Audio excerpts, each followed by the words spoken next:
আজকে আমরা রান্না হচ্ছে চিচিঙ্গা চচ্চড়ি। খোসা ছাড়িয়ে কুচি কুচি করে কেটে দিচ্ছি।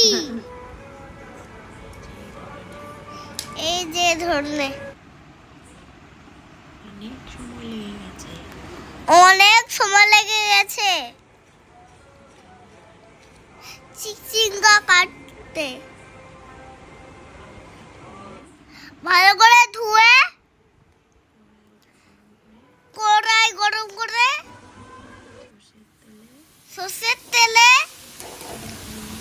লিলি ফোড়ন দিয়ে তারপর চিচিঙ্গা গুলো চালমগজ নারকেল লঙ্কা তিল বাটা দিয়ে দিলাম পেস্ট করে নাড়াচাড়া করে ভালো করে হলুদ নুন দিয়ে ঢেকে দিলাম।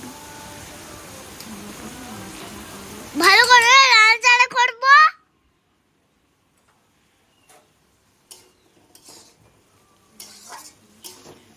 তোমরা অবশ্যই ট্রাই করো। আমি এতে এক ফোঁটা জল দেব না। হ্যাঁ হ্যাঁ আমার হয়ে গেছে চিচিঙ্গা খেলে জল বেরোবে।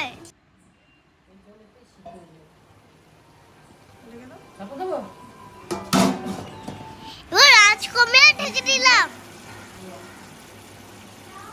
এইরকম নিজে নিজে জল বেরোচ্ছে। এই জায়গা চিচিঙ্গা রেডি।